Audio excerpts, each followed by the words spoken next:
Hi, everyone. I'm Julie Simons. I'm a psychotherapist based in Florida, and I'm also a course creator, and I'm happy to be here with you. In this video, I'm going to talk to you about the 4 types of sorry.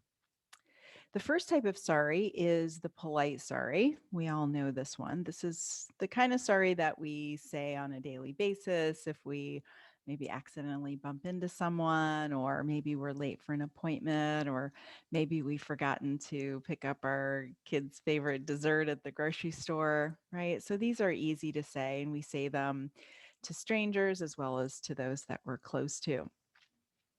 The next kind of sorry is the scornful sorry, or another way to think of it is the angry apology. Have you ever been in a situation where the person apologizing seems to be quite angry about this and kind of has this attitude like, I'm sorry, okay? Like, what do you want from me? Well, I've been on both ends of this. And what's interesting about this is that it comes from two different issues happening simultaneously. One is that there is a very low tolerance to be able to see ourselves as less than perfect. Um, we struggle with this idea that we've made an error, and to be able to own up to that and to see our own flaws. And so we resist that reality, and then the second thing that's going on in this situation is that we are delegating our kind of being able to feel okay about ourselves to the other person, the person we're apologizing to. So we need them to kind of let us off the hook in order for us to go back to feeling okay about ourselves. So it can feel like they're withholding the apology, and we get frustrated about that because we feel like we're in this difficult position of having to face our flaws that we don't want to face, and so we project that blame onto the other person and say, what do you want from me? Just let me say I'm sorry and let me off the hook so that I can go back to believing that I'm the all good me that I want to believe that I am.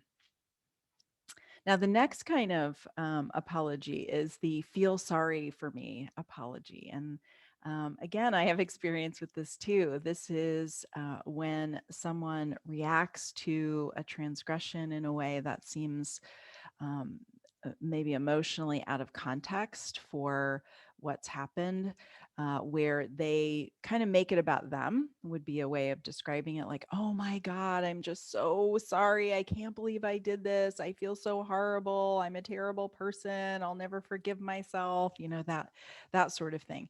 And again, this comes from a similar type of psychological place as the scornful sorry, in that it does come from this intolerance to being able to see ourselves as having made an error, because we want to see ourselves in this very positive way. And in fact, we can be quite attached to what's called an idealized image of ourselves. And so when we realize that we've done something that's against our own expectations, our own ideas of who we believe ourselves to be, it can feel quite emotionally painful and psychologically unbearable.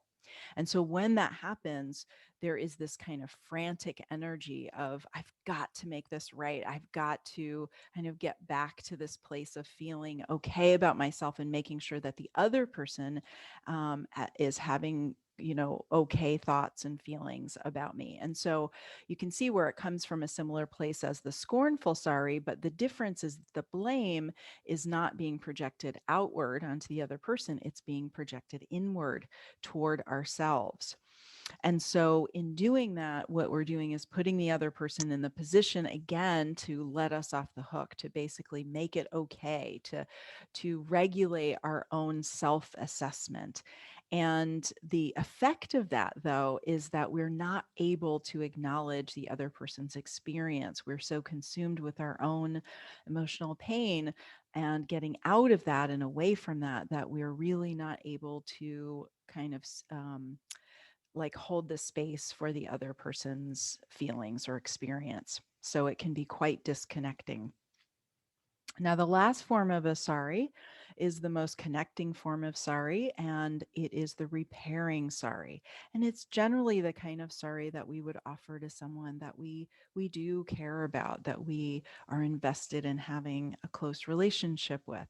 Now, the word sorry is not necessary in this kind of apology because it's not so much about apologizing as it is acknowledging. It's when we are able to tolerate the fact that we're human, that we do make mistakes, and that we're not going to hate ourselves or the other person to try and get out of our own pain. We're able to acknowledge it, to accept our flaws. And we're also able to hold the space, we could say, for the other person's experience. In this kind of apology, we are able to acknowledge the other person's feelings, or at least make an attempt to consider those. So we might say, I wonder if you're feeling pretty mad at me. Or I imagine you're feeling really hurt or betrayed or disappointed. So you use feeling words about what the other person might be feeling. And you also share feeling words about what you're feeling. Like, I feel so bad about this. I feel disappointed in myself. I feel angry in myself. I'm confused about how I could have done this, and I'm just feeling, heartbroken that you're feeling hurt about this, and that this has affected you in this way. The other ability that comes through in this kind of repairing sorry is that even if the other person's reality differs from our own reality of what transpired, we're still able to acknowledge the validity of that person's reality. So even if maybe the words are different, the way that things are described, we can still acknowledge that they're feeling hurt or betrayed or angry, and that that's valid. That, and that it matters to us that they're having that what they're going through and what they're feeling and what they're experiencing.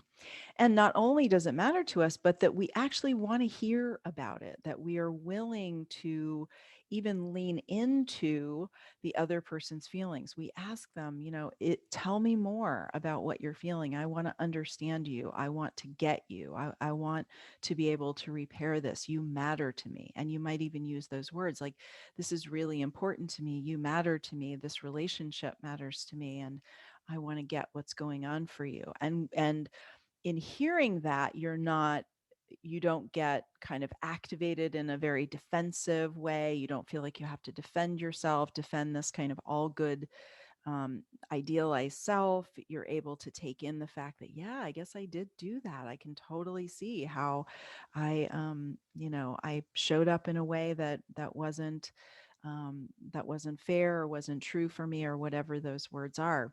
It does require quite a bit of emotional maturity and humility and practice. It's not something that necessarily comes naturally or easily, right? Our instinct is to defend ourselves, so it does take a bit of practice. But when you know what you're going for, you know the kind of apology that you want to be offering and the context in which a transgression has happened, then you have some choices about how you want to approach that, and how you want to be showing up for yourself and with the other person. All right. Well, I look forward to connecting with you again soon in the next video. Take care. Bye bye.